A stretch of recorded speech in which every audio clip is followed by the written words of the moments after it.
WWE legend, 17-time world champion and Hollywood hitmaker, and he's live in the studio. Challenger, please enter the studio! From West Newbury, Massachusetts, 251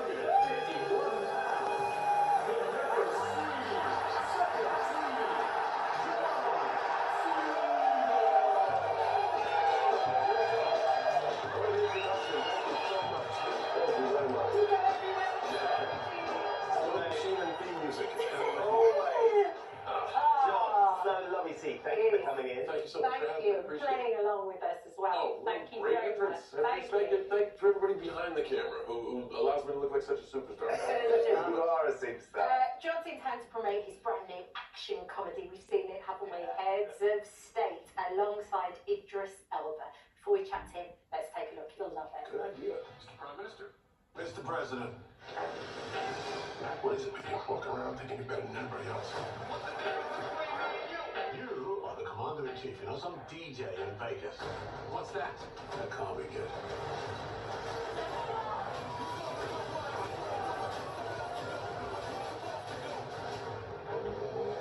We just survived the worst security breach in history. The cavalry's coming. So keep calm and carry on. A lot of people want you dead. My mission is to deliver you to the most secure location on this continent. Where's your backup? There is no backup. Oh, So cool. We loved it. So cool. John, thank you so much for coming in. Oh, thanks so much. We've got a great movie. We're really happy to share it with the world. It is actually out today, so I'm very, very happy. We're one of our final stops on a global extravaganza. A whistle-stop tour. But it just looks like you had a blast making this film. We did. And honestly, I was actually able to pass Dan on his way out. I want to thank you first for giving him a platform to share such honesty and vulnerability. And he said something so profound. With the right support system, you can turn trauma into triumph. And that really struck a chord with me because you guys give a forum for such powerful stories. And even in the darkest times, someone is talking about triumph. And through my experience alone, escapism helps to build those branches of support and ability to be vulnerable. And this Heads of State is such a fun romp where whatever baggage you are holding on to, or I call it lightening your backpack. Yeah. You can walk in and for an hour and 45 minutes, you can just have a fun ride with Idris Elba, Priyanka Chopra, and myself. I mean, it is. It's so good. And not only that, but you get to play the leader of the three worlds. I mean, like, at all parts I just want to make it clear that I am playing the role of the President of the United States, yes. That's quite a role to take on, though. I would much rather play the role of the President of the United States than be the President of the United States. So I'm happy in my lane, yes. It seems like, at times, the current president is playing the role of the president as well. I mean, that's quite a role he's playing. I allow everybody to have their own perspective of that. I'm just really excited for our movie. That's my way of weaving around that. Absolutely. That was presidential. That was presidential.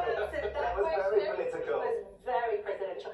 What's so nice about it, though, is the connection and the chemistry between you and Idris, I think. Yeah, you know, we're longtime friends. We're co-workers. We worked in a movie called Suicide Squad a long time ago. Yeah. And one of the producers was like, man, we really need to get you two with a vehicle to continue this chemistry. Yeah. And that's often said and never really executed in the business. And our producer, Peter Safran, is one of those guys who can get it done. You made it And happen. we have Heads of State. So I got to come to Idris's hometown in London. We got to film in Liverpool and London. We filmed in the south of France. We filmed in Trieste. We were kind of all over the place. We had a lot of fun, and we got a great movie to show for it. So you've got the Prime Minister and you've got the President. Yeah. They're not actually particularly good friends at the start of the film, though, are they? There's sort of a disagreement in terms of how your character's become President and all the hard work that Idris's character has done to become Prime Minister. And I think that's what's great about the film. The film is called Heads of State, and the underlying is the President of the United States, the UK Prime Minister. The film's really a buddy comedy. It really is. It reminds me a lot of a movie I loved as a young person called Planes, Trains, and Automobiles. Yes. And we're just two people with opposing personalities really have to work together to get to a certain destination, and there's stakes involved. This to me is a buddy comedy. It has such grand scope. Air Force One's in there, the presidential limousines in there. We have great backdrops. But to me, it's a funny buddy comedy. Yeah, because some of the stunts are just brilliant in it. I mean, the scene with Air Force One where you're on the plane, Yes. and it all goes downhill very quickly, Yeah. and you're out of the aeroplane. But some of the stunts and the fight scenes art director. He's known for his stylistic action. If you've seen any of his other work, he really brings it in this because Prime Video was nice enough to give him a nice budget to push It going. looks like it. We built a replica fuselage of Air Force One in 3 different chunks. One that would rotate 360 degrees. We called it the washing machine because we were in there tumbling like the morning wash. But honestly, it was fun to be a part of something with a scope so big. Yeah.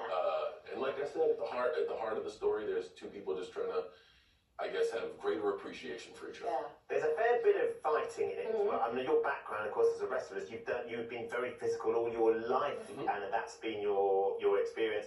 How was Idris in the fight scenes? Was he up to scratch? Idris can fight. I stayed in my lane as a 17-time champion. That means I've lost it 16 times. So I pretty much get my butt kicked the whole movie. He kind of holds his own, but the real hero is Priyanka. Yeah. She's super cool. Noelle. But in the whole movie, yeah. Yeah, she's super cool. There's also been reports about how you improvise some scenes as well. You do a little bit of Well, I think improvisation. you talked about the chemistry between two people. I think as a writer, and only if a little bit of improvisation, a lot of that was just the nuance that Idris and I have as coworkers and friends. And that's the kind of magic you want to pick up that you can't really put on the page. But most all of it, I got to hats off to our writers. They wrote us a really good script. And when you talk about magic, I mean, there's nothing more magic than fish and chips. No. I mean, that's a little plate of magic. There's a lovely theme at the start of the film because, of course, Idris's Prime Minister took your opponent for fish and chips. Yes. And he's very upset about this, the president. My character has never been able to let it go. No. And amazingly enough, through all we go through in the movie, there's a through line about the fish and chips. Did you enjoy said fish and chips? Did you like them with the vinegar even? So much that right before our premiere last night, we had about 90 minutes, and myself and my two friends, all from America, we sat down, we ordered fish and chips, we had a pint, and that got us ready for a world premiere. But with vinegar or with ketchup? I did vinegar and a little bit of dunking of the tartar sauce. I don't know if that's a faux pas. No. I had a pea puree on the side. Yes. There was no ketchup. I mean, you've gone for a posh fish and chips if it's pea puree. Mushy peas. Mushy peas, okay, all right. Get the lingo. The mushy peas. But there was no ketchup. No ketchup involved. You did it right. We tried to lean in as much as we could. Did it right. We understand that you're a big fan of the full English as well now. You've got into the breakfast. Oh my goodness, of course I am. All savory. In America, we tend to lean on the sweet. Yeah, it's still very filling, but it's very sweet. Boy, do I love a savory breakfast. I've been a fan of the English breakfast for a long time. You got to remember with WWE, I've been coming over here 25 years. Yeah. And you're in the middle at the moment of a WWE farewell tour. Is that it now? This is it for me. I'm done in December. Are you sure? Are you going to be like Elton John and just keep going back out? The Rolling Stones. I can understand the entertainment industry may have set an ambiguous standard about what retirement is. I'm 48 years old, and I made a promise when I started getting success in WWE way back around 2004. I promised the audience when I felt I lost a step, it was time to step away. The company has so many stars, they're in great hands. The industry's allowed me to perform in front of crowds, like the crazy crowds in the O2 for 25 years. I just wanted to do something different. No WWE superstars ever really retired, so this is for sure the end for me. My last match is in the middle of December. And how will you feel when you do your last match? Gosh, honestly, I feel great. I think I'll be able to tell you how I felt when it's January and it's all done. Yeah. But gosh, I'm looking forward to the next appearance and the next one. We got 15 dates left. I had 36 for the whole year, so we're over halfway there. And the audience has been great. We've been making some compelling TV. I'm really excited to see how it ends. Amazing. Thank you so much for popping by. Yeah, we really enjoyed the movie. So it was really fun. We were in the break and John came in and met Dan and Adrian, our previous guests, and it was one of those really special moments, like as you said, to be able to share a moment with them and their story and what they know. No, I just appreciate someone being able in a public forum to be so honest and vulnerable about something that's traumatic and turn trauma into triumph, man. I dig those stories, and thank you guys for providing that platform. Oh, thank It's been you. great to have you. Yeah, Thank you so much. absolutely. And Heads of State is out now on Prime Video.